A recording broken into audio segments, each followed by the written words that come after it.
कि ये समय है कि जगन मोहन रेड्डी को अपना वजूद बचाने के लिए, अपने कार्यकर्ताओं को बचाने के लिए अब इंडिया गठबंधन का दामन थाम लेना चाहिए। देखा-देखी पूरा इंडिया गठबंधन का एक बड़ा कुनबा ही जगन रेड्डी के समर्थन में खड़ा हो गया। हालांकि जगन रेड्डी ने कुछ कहा नहीं, लेकिन जिस हिसाब से ये समर्थन देने पहुंचे और उन्होंने उनका स्वागत किया, ये बात बिल्कुल दीवार पे लिखी हुई दिखाई देती है कि जगन मोहन रेड्डी इंडिया गठबंधन का हिस्सा बनने जा रहा है। और यदि जगन मोहन रेड्डी इंडिया गठबंधन का हिस्सा बनते हैं तो बैसाखियों पे लोकसभा में चलने वाली सरकार, जो पहले से ही बैसाखियों में थी राज्यसभा में, वो बैसाखी टूट जाएगी। लोकसभा की तो कब टूटेगी पता नहीं, लेकिन राज्यसभा में तो एक तो बैसाखी टूटी, अब एक बैसाखी पे थे, वो भी टूटते नजर आई। अब थोड़ा राज्यसभा पे क्यों मैं कह रहा हूं कि ये सरकार अल्पमत में आने जा रही है। ये पहले से भी अल्पमत में थी, लेकिन जब जब जरूरत पड़ती तब तक बीजेडी, बीजू जनता दल ओडिशा का, और जगन रेड्डी भाग के साथ में खड़े हो जाते और इन दो बैसाखियों के भरोसे वो 20 उम्मीदवार बनते हैं। 9 बीजेडी के हैं और 11 जगन मोहन रेड्डी के हैं। इस भारी भक्कम 20 के भरोसे हमेशा लोकसभा से वो निकल जाते थे। राज्यसभा से, राज्यसभा में वर्तमान में 245 का हाउस है, लेकिन 19 सीटें खाली होने की वजह से 226 सीटें हैं। अब 226 में से मेजॉरिटी के लिए, सिंपल मेजॉरिटी के लिए 114 सीटें चाहिए। एनडीए के पास, बीजेपी के नेतृत्व में जो एनडीए है, उनके पास पूरा कुनबा मिला के 110 सीटें हैं। इंडिया गठबंधन के पास 87 सीटें हैं। एक गुट ऐसा है, ना इंडिया का है ना एनडीए का है, उसमें वाईएसआर सीपी यानी जगन मोहन रेड्डी की पार्टी, उनके 11, बीजू जनता दल पटनायक की 9, बीआरएस केसीआर के 4, एआईएडीएमके के 3, बीएसपी का 1, एमएनएफ का 1, ये 29 का कुनबा जो है ये वहां पे बैठा हुआ है।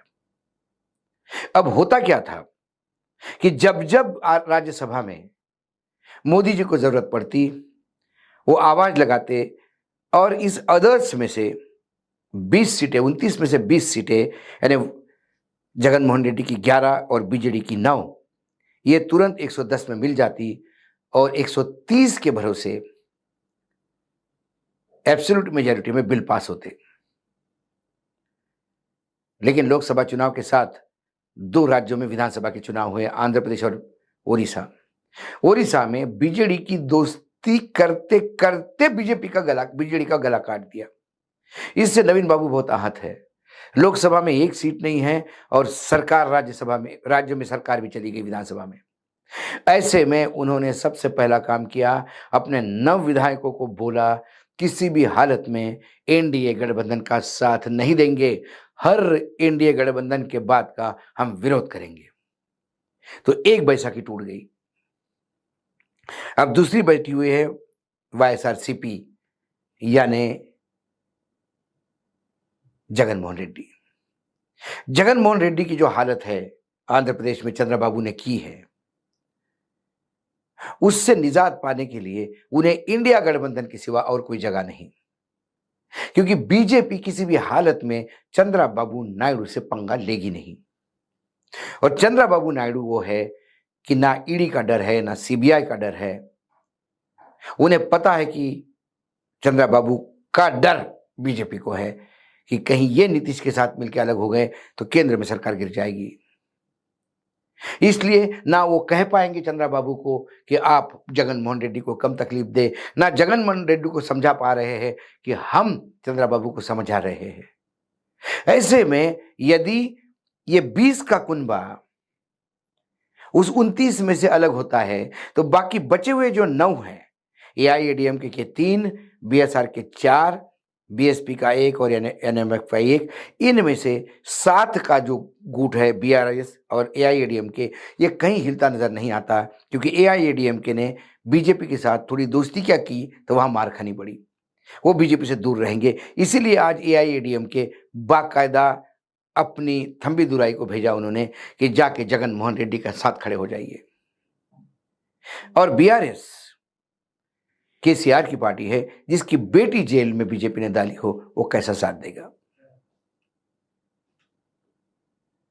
अब इस समीकरण में जो बिल राज्यसभा में आएगा, क्योंकि जनरली फाइनेंस बिल ऐसा होता है कि जो राज्यसभा के बगैर भी पास होता है, बाकी हर बिल को वहां किसी भी हालत में आपको राज्यसभा में पास करवाना होगा।